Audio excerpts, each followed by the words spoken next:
Hello and welcome to yet another episode on the body and the mind. May this new year find you in the best of fitness and health, and I have taken a new year resolution to practice yoga in my daily timetable of life. Today we are going to talk about children and yoga, and it's going to be really entertaining, enthusiastic and informative when you talk about children and yoga. Come, sit straight, back straight, hands on your knees, eyes closed. We shall chant the sound vibration 3 times to nullify all the disturbances and to bring focus into the practice. Awareness on the eyebrow center. Inhale.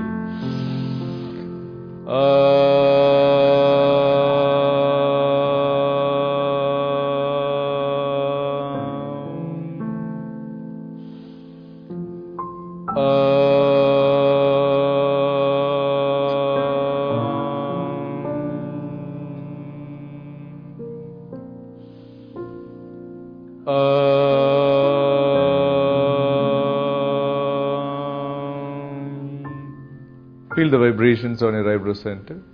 Slowly it moves round in circles and triangles and fades away. Now rub your palms against each other. Feel the warmth of the palms. Place them on your face in front of your eyes. Pass your hands over your forehead, the ears, both your arms. Bring your legs forward. Press the underneath of the feet, all the toes up to the big toes. Today we'll do the sun salutations. Okay? So we'll just all stand up and we will be facing here. Stand in the front portion of the mat together. 1. Inhale and exhale. 2. Raise your hands. 3. Try to touch the toes. Exhale. Take the right leg back. Knees on the ground. Look up. Inhale. Left leg back. Mountain posture, hold in the posture. Both the knees on the ground, inhale. Chest and chin on the ground, exhale. Hold without the breath. Drop your stomach. Raise your chest up, inhale. Look up. Go back to mountain. Bring the right leg forward.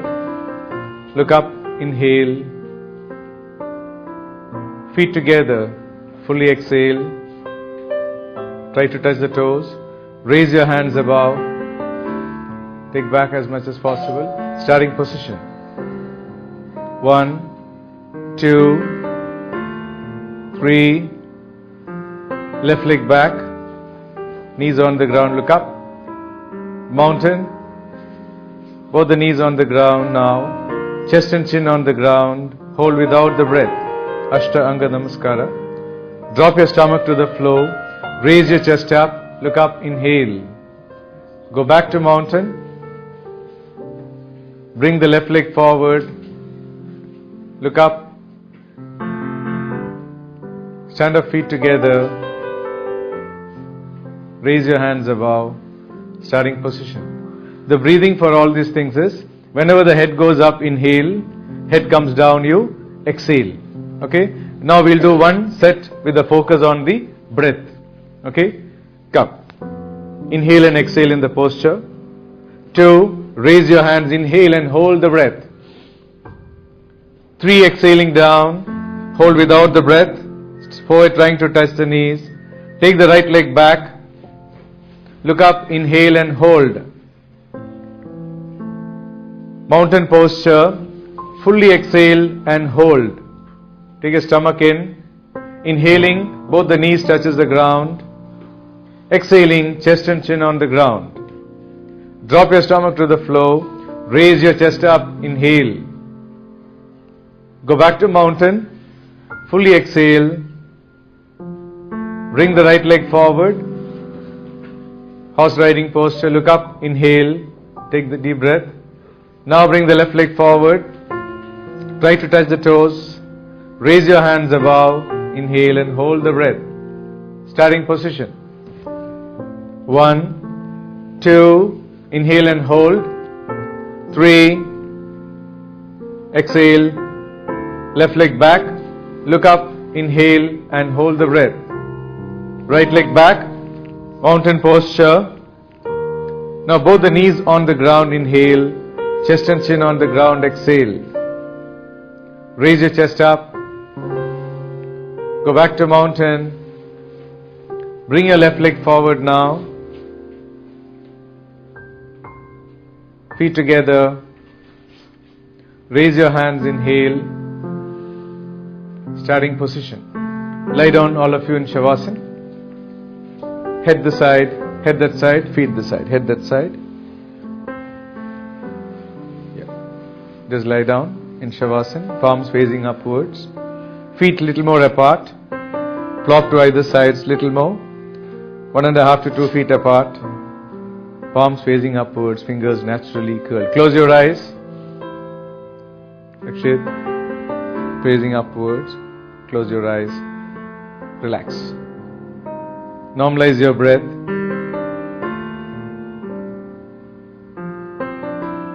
Slowly the breath comes back to normal and the heartbeat settles down. Be aware of the normal, natural breath. Absolutely relaxed.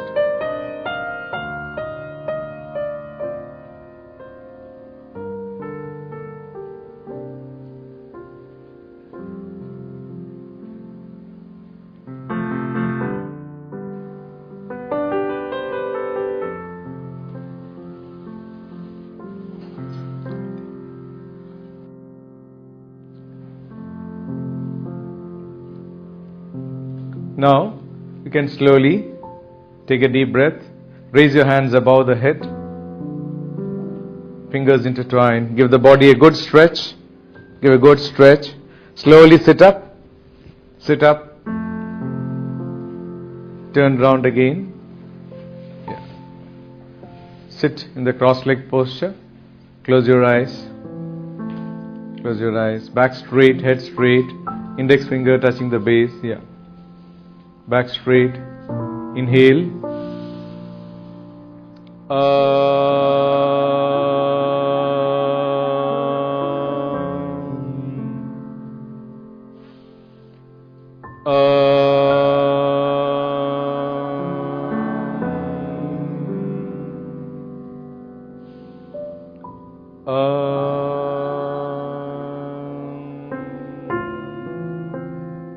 Feel absolutely relaxed. Your mind calm.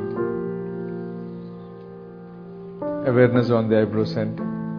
Now slowly rub your palms against each other. Place them on your face in front of your eyes. Pass your hands all over the body. Slowly open your eyes.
You are late. I'm sorry. I had problems at the port state control with my ship. With the GL classified ship.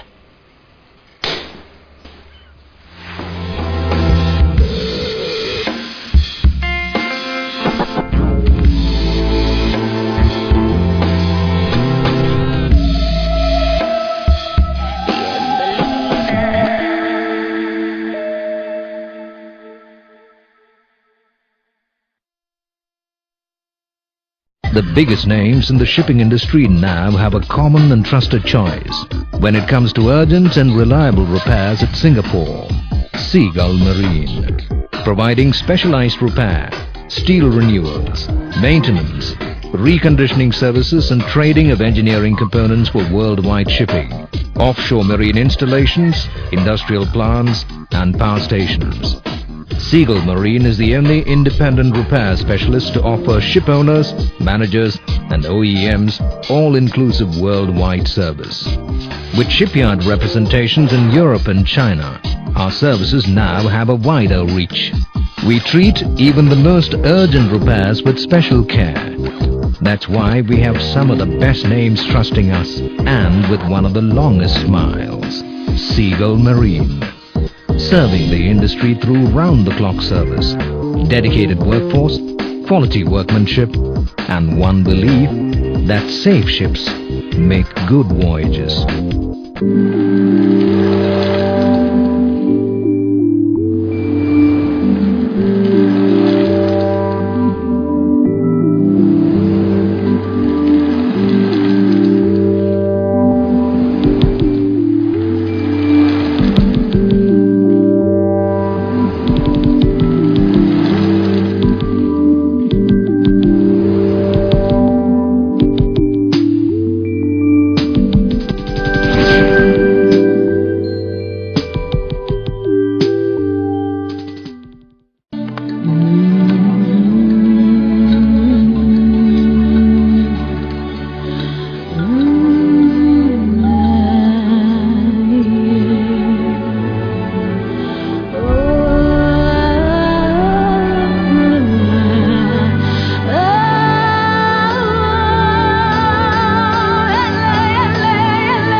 Marine Biz TV.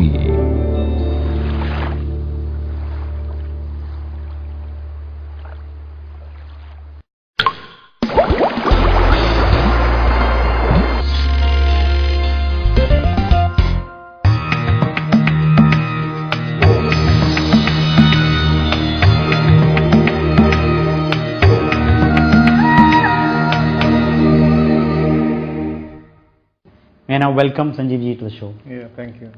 Today the talk is about children and yoga. Yeah. How does yoga help children, or what is the relationship between yoga and children, or how are they merged together? How can it help them? Yes. Yeah. How does yoga play a part to help them in many respects? Yeah.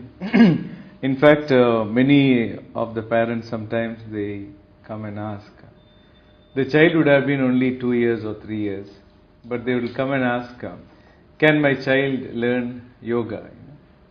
Basically, if you observe, I always say them, they are already in yoga, don't disturb them. Because if you see, a child till the age of 5 and up 6, they are actually operating with a pineal gland, or we call it as the godly gland.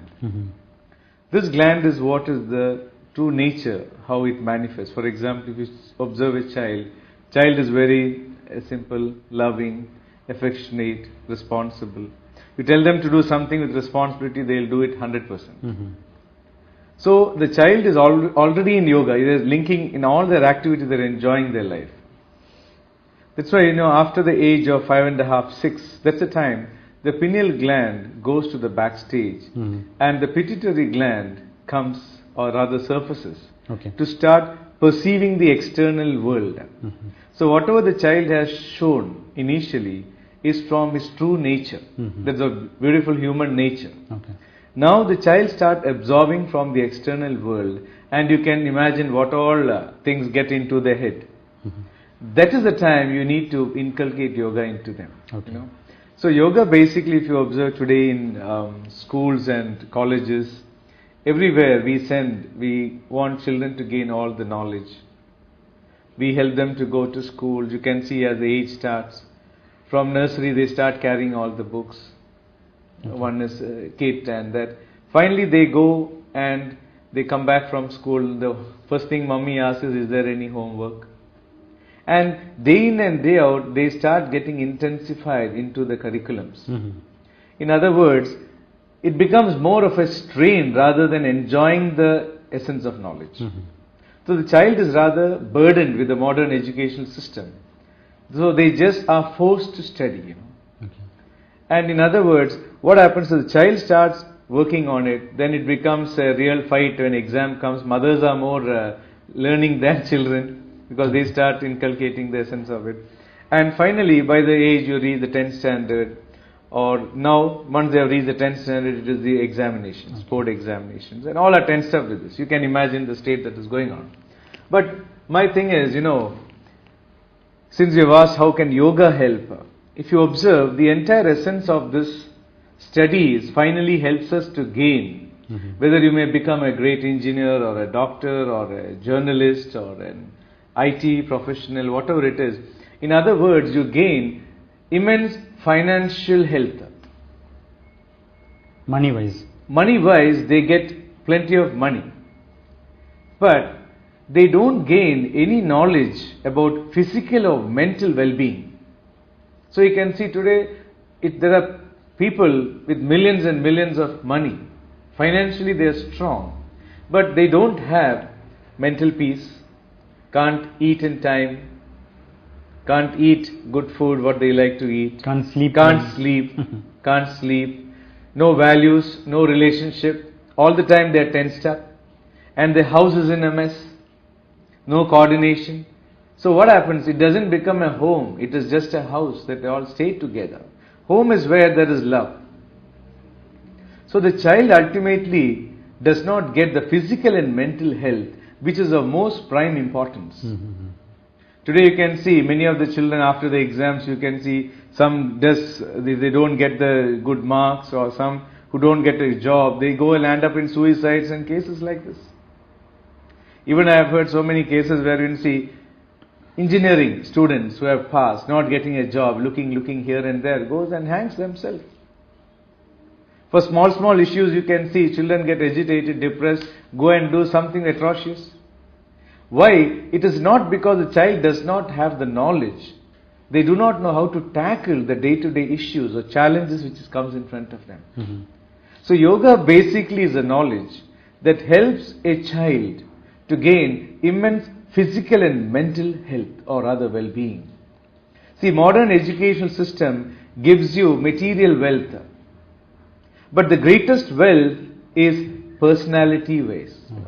Personality wealth is the best. For example, a child who can really cope up with his day-to-day life, he has got the power, the strength, he's courageous, he's fearless, he knows how to tackle the issues. He is simple, humility, truthfulness, all the fantastic qualities of the personality is put into the child. That's what yoga inbuilds the essence of management. So once a personality trait is developed, that is the wealth, no one can take it away from you. All other wealth that you run around and make, any thief or like any recession that is happening today, all your investment is collapsed. Oh, one fine morning it is all over. Now, today I see so many people coming and saying, I have lost this much, I have lost this much, they can't sleep, they can't eat. What I do tell them is, you have lost only some material wealth. The greatest wealth is still with you. That's your physical and mental. This health is there. This is the greatest wealth. If you can maintain, you can again make money. But thinking of that which is gone, if you go on thinking about, taking care of your health, this also will go. So what has gone is gone. You have to accept it. So a child today, the modern education system gives them knowledge to be the best anything in the world. But the problem is they do not know how to tackle issues. So yoga basically is a knowledge to help a child gain physical and mental health. So he is powerful to tackle any issues. Survival. Then when this is there, financial health will automatically come. But physical and mental health is not there. There is no use of your financial health. So basically yoga is a knowledge that can bring in a balance in life so that a child experiences and gets the best out of life rather than just making money out of lives. Okay. So this is very, very, today in the present scenario, if you observe, the recession. Same thing. All we're running after this, the greed has reached to the optimum. So nature itself gave a shock treatment. Enough. Enough is enough. Enough. Now come back to your nature. Come back to your true nature. So this is what is basically yoga. Yoga is linking yourself with this entire aspects of this world. You linking yourself. So this concept has to be understood. This has to be inculcated in a child from the educational level. From schools, this knowledge has to go. Then they can bring in a balance. Otherwise, we are not knowing the personality traits. The child does whatever he wants. Correct. Everyone is looking only money. My child, this one. He has to become that. The personality of a child is not there. He doesn't know how to laugh with people, mingle with people, does not know when situation comes how to face it. So yoga basically is an essentiality rather than an option. It's a necessity nowadays. It's a necessity. Not nowadays, it has been there, but we were so ignorant, we did not know the beauty of this knowledge. Yoga people generally think it's just some exercise like cricket and football and other. But yoga is the essence of management principles, and this has to be inculcated in the child from the rock bottom, from the age. That's why they do this child after a certain stage. They used to be going to the teachers and living with the teachers. That's why 6 to 14 was the period of knowledge in olden times. So they live with the master. They don't live with a parent. Today we so much protect our children, Oh, my child, this child. You go on doing all the time supporting the child. Child does not know the value of it. Whereas when the child is independent with the teacher makes him do everything. He washes his clothes, he does everything. So he learns simplicity, humility, humbleness. Because in scientific approach also, if you see, only when we are low lying, energies flow to you. When you always stand up, nothing goes because you're against gravity. The total essence of the science is the more and more humble we are, the more and more love transcends into you. Energies flow into you and you can do whatever you want to do in this world. So it all comes from understanding your personality, which yoga is the key, I should say. I hope I have. Definitely. Now, although you've answered partly, but in a very broader sense, what age can a child start learning or practicing yoga? Yeah, actually, as I told you, the moment after the age of 5.5, 6, they have to be put into this knowledge. So 6 is the... Yeah, and for children it's not something a serious study, For children we have through games, we make them do yoga. Yoga is actually anything that you enjoy is yoga. Linking yourself in the external world. Now, a child we teach them through games, through discussions, through stories. Through stories we give them the management principles. Through games we make them do exercise and we develop awareness and alertness. on the day-to-day activities and things like that. Which is the greatest friend in our life should be awareness, alertness and persistent effort. This we imbibe to the child through games. So they enjoy plus they learn. So everything is imbibed into the system. Plus we teach them breathing techniques that through fun, The more we do, so they start increasing the lung capacity, for which sun salutation is very good for children to do also. It's a beautiful form of exercise. So any age, after the age of 6, we have to put them, so always to maintain from running too much into getting stuck into the external world, they have to be with the true nature. To be with the true nature, the essence of knowledge has to be imbibed. So they maintain themselves throughout their life. That's why yoga has to be given after the age of 6. No, otherwise they may not. They're already in yoga. They're enjoying, Unless, of course, too much of this TV and PlayStations, we destroy the children. Otherwise, they are fine. Okay. So 6 is the ideal age. From 5.5, 6 is the time to really put them into this knowledge through games, activities, discussions, stories. Okay, some schools they have yoga programs even when the child is studying in KG1 or KG2. What are your comments to that? See, maybe because like an activity, it can be an activity which they may be inculcating like some games or things. So inculcating as a game and children playing to it, it's fine. It's fine. But actually they are in a beautiful nature at that time. They are enjoying life. So we don't have to strain themselves into much thing. They are already 100% in anything they do. Okay.